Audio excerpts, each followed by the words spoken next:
My ex called me crying, now her friends are calling me names. Am I heartless? It was just after 3 a.m. when I saw her name light up my phone screen for the first time in over a year.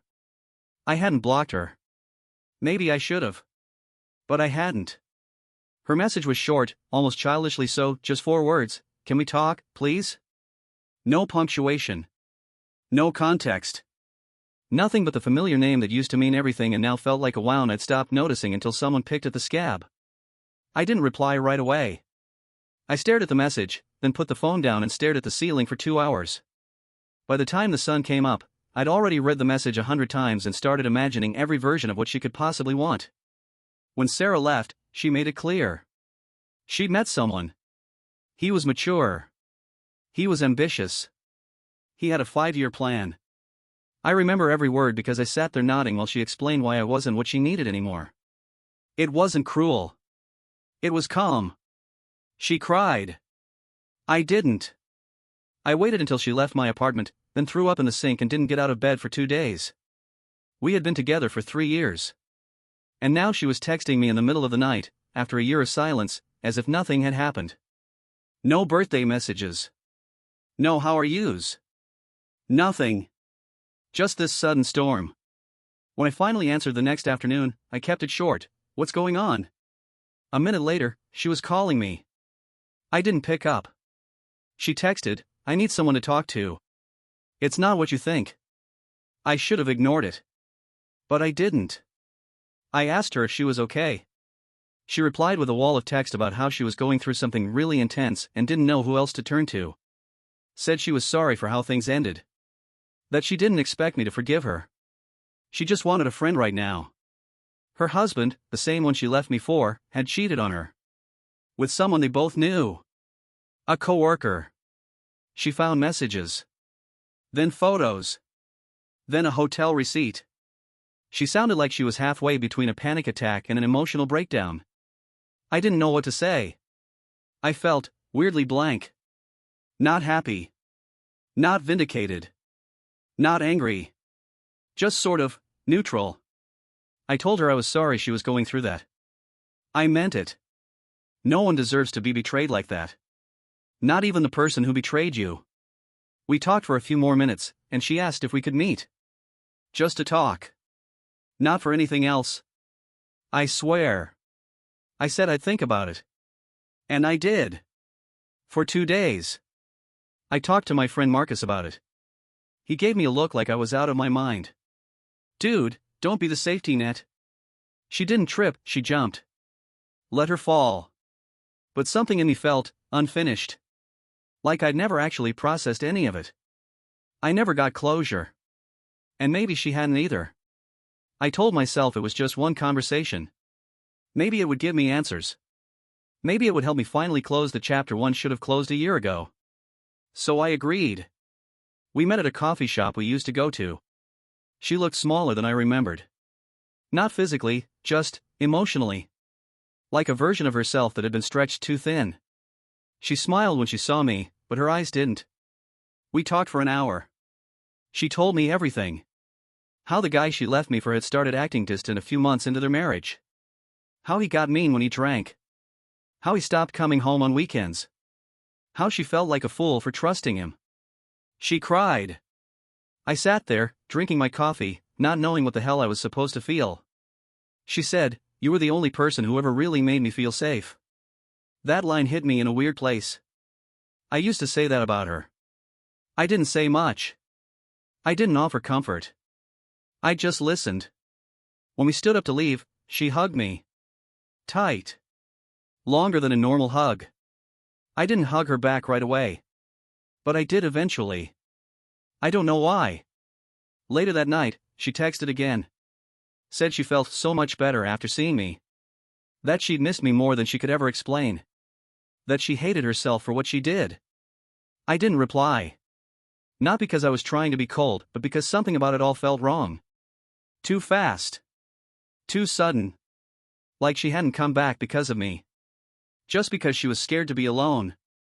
I thought that would be the end of it. I was wrong. Because 2 days later, I got a message from one of her friends. And it wasn't friendly. The message came out of nowhere. I was at work, eating lunch at my desk, when I saw the notification pop up. You really should talk to her. She's hurting.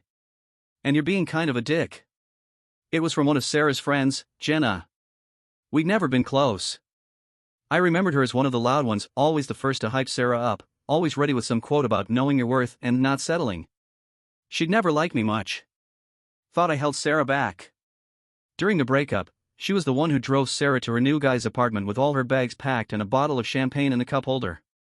Now she was messaging me like we were part of the same support group. I didn't reply. Not because I couldn't, just because I didn't want to open a door I knew she'd keep pushing on. But then another message came. And another. You think ignoring her is some kind of power move? She trusted you enough to open up again, and this is how you respond? What happened to the guy who loved her so much? And the worst one? She's already broken. You're just making it worse. I put my phone face down and stared at my half-eaten sandwich. I felt nauseous. Not because I thought she was right, but because this was exactly what I had feared. That by even talking to Sarah again, I'd be pulled into her orbit. And her orbit came with satellites. People with opinions. People who never had to sit through the lonely nights after she left. People who thought they knew what was fair. The next day, another message. This time from someone I didn't even recognize. A mutual friend maybe. Or maybe just someone who heard the story secondhand. Can't believe you're treating her like this after everything. Some people really don't deserve love. That one stayed with me all day. Sarah hadn't said anything about talking to anyone. But clearly, she had. Or someone had for her. Because suddenly I was the bad guy in a story I didn't even know was still being written. A few days passed. I didn't reach out. She didn't either. But the silence wasn't peaceful, it felt like waiting for something to blow up. And then it did. I got tagged in an Instagram story. It was Jenna again. A blurry group photo from some wine night. The caption? Some boys love attention more than they love people. But real women know better. No names. Just vibes. But the timing wasn't subtle. I started getting DMs. Nothing threatening. Just comments. One-liners. A few damn, you really did her dirty types. And one that said, what goes around comes around. At this point, I was pissed. Not heartbroken. Not regretful. Just mad. I hadn't done anything. I'd been quiet. Respectful. I listened to Sarah. I didn't even yell.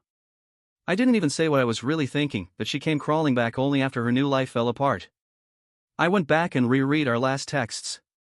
She never asked for another chance directly. But it was there. In the way she said she missed me. The way she said I made her feel safe. The way she held on during that hug like she was trying to rewind time. I realized then that this wasn't about forgiveness. Not really. It was about control. She wanted me to make it okay again. To erase what she did and pretend I was some emotional hotel room she could check into when the rest of the world hurt too much. And when I didn't play along? Cue the smear campaign. I told Marcus everything. He laughed, but not in a funny way. More like that dry, bitter laugh you let out when life proves your worst theory right. She doesn't want you back. She just doesn't want to be alone. And her friends? They don't care about you. They just need a villain so the story makes sense. I knew he was right. But it didn't make the messages stop. Or the weird looks from people we both used to know. I started getting anxious checking my phone. Every buzz felt like a reminder that someone out there thought I was the asshole. So I did something I hadn't done in years. I blocked her. Not out of hate. Out of self-preservation. I needed air.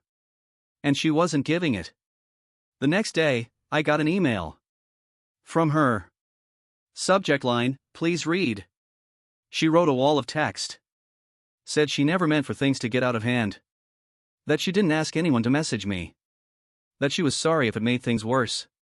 But she ended it with, I still care about you. I really thought you'd understand. Understand what? That she wanted comfort but not consequences? That she wanted the old version of me, the one who would have forgiven her instantly and maybe even taken her back? I closed the email and didn't respond. And that night, for the first time since all this started, I slept. Not well. but without checking my phone every 5 minutes. And that felt like progress. Until 3 days later, I found out that one of her friends had posted something on Facebook. And this time? It had my name in it.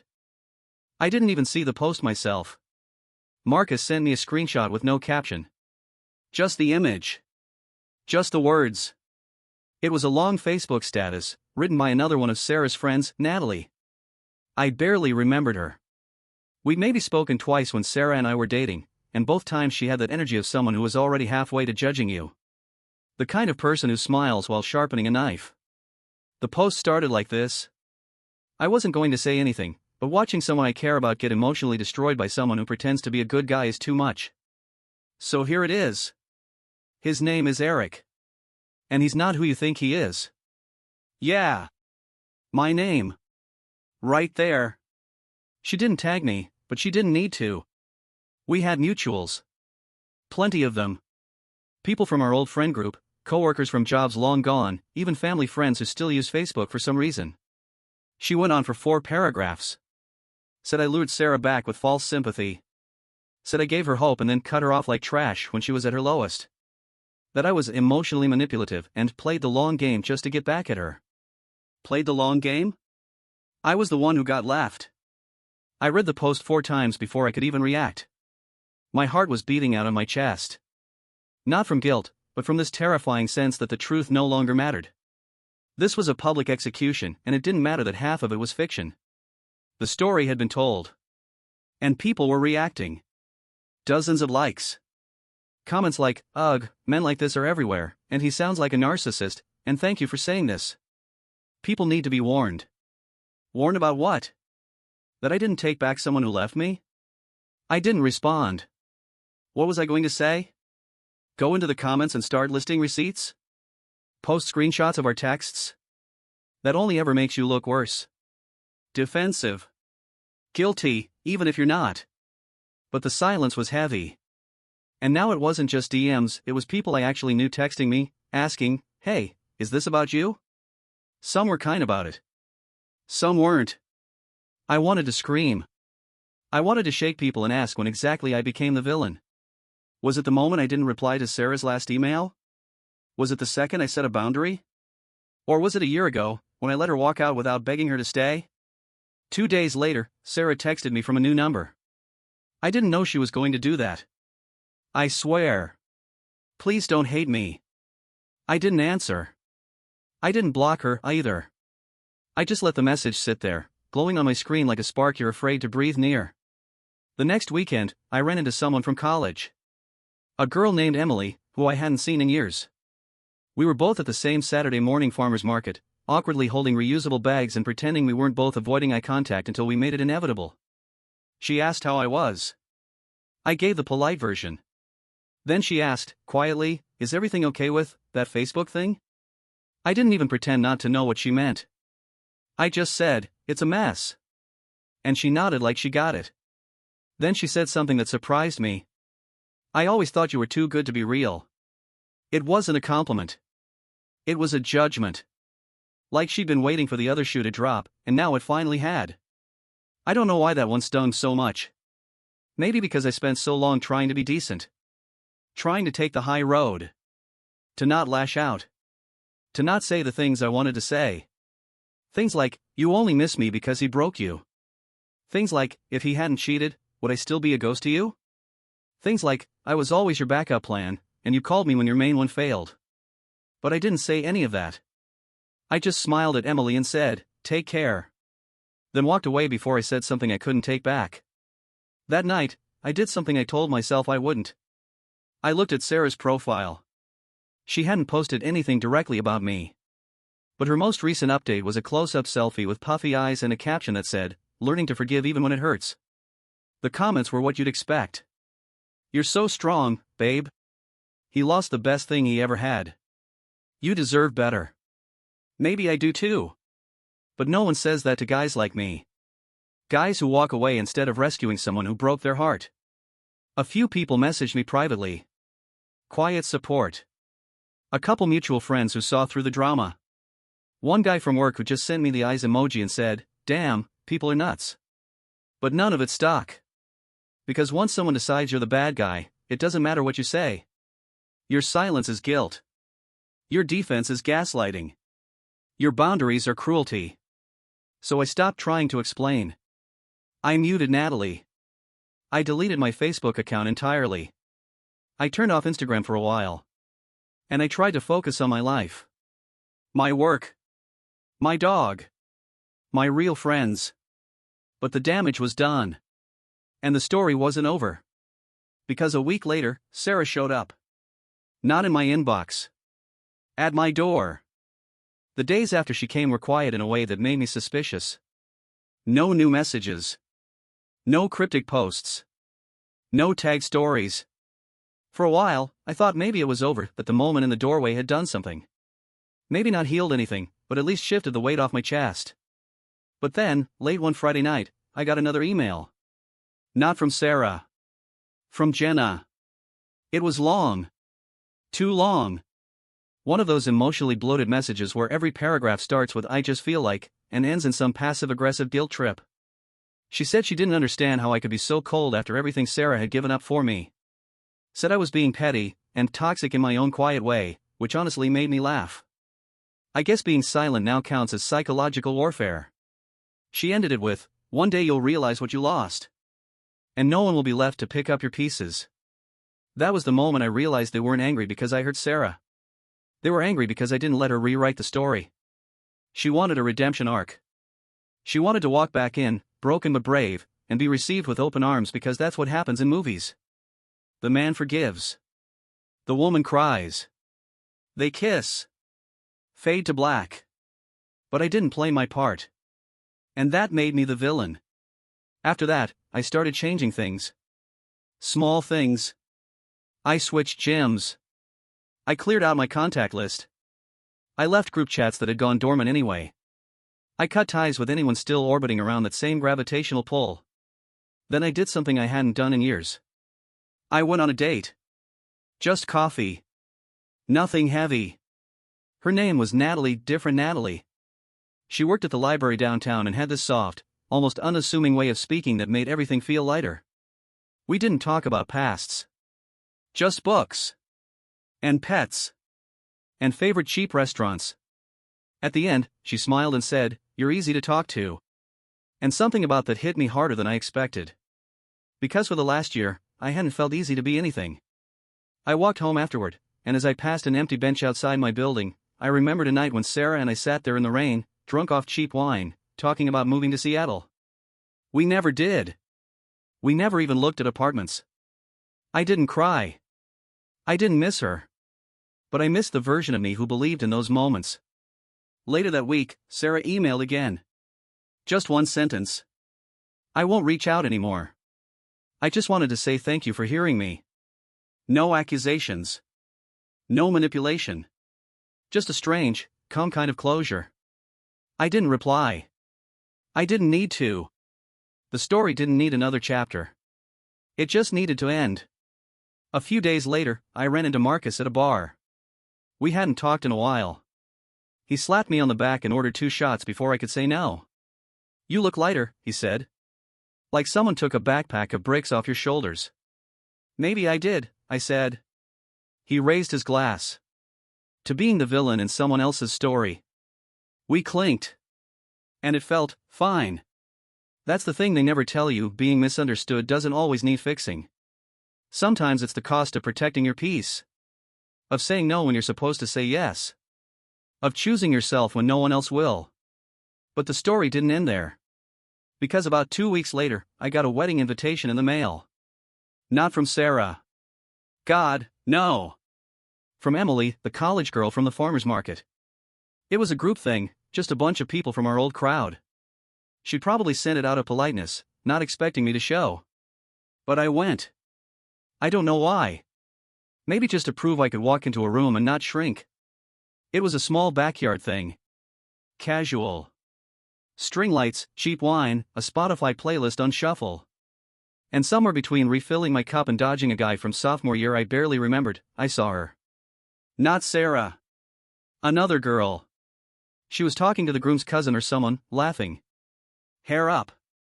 comfortable in her skin in the way people are when they survive something and don't need to advertise it. We eventually talked. Her name was Leah. She used to live with a guy who cheated on her. Said he made her feel like she was hard to love. I told her I understood that. We didn't fall in love. Nothing dramatic happened. We just stood there talking until the lights went dim and people started saying goodbyes. Before I left, she said, "You seem like someone who finally figured out how to be alone." And I said, "Yeah. But I think I'm ready not to be. I don't know what happens next. Maybe nothing. Maybe everything.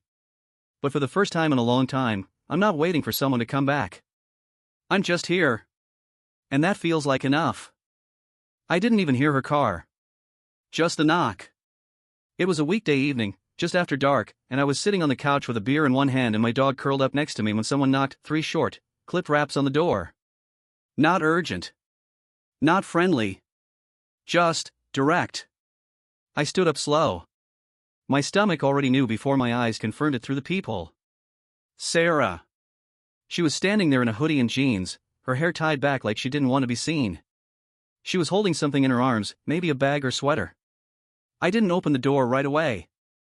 I just watched her, waiting to feel something, anything, that would tell me what to do. But all I felt was tired. She saw my shadow and said softly, "I know you're there." I opened the door, halfway. "Hey," she said, like this was a casual drop-by, like we were still us. I didn't say anything. Just stepped back slightly. Not enough to invite her in. Just enough to keep things civil. She held up the thing in her arms. It was a hoodie. Mine. One I hadn't seen in years. It still had that faint smell of cheap detergent and late nights. "I found this when I was packing. Thought you might want it." Packing. I raised an eyebrow. "You leaving?" She nodded. "Staying with my sister for a while. Getting out of the city. Away from everything." Her voice cracked a little at the word everything. I took the hoodie. It was warm from her hands. "Thanks," I said. Nothing more. There was a long pause. The kind that stretches just long enough to feel dangerous. Then she stepped slightly closer to the doorway. "I didn't ask them to post anything," she said. "Natalie, Jenna, they just got protective." "Protective of what?" I asked. She didn't answer that. Just looked at her shoes. I just wanted to talk. Face to face.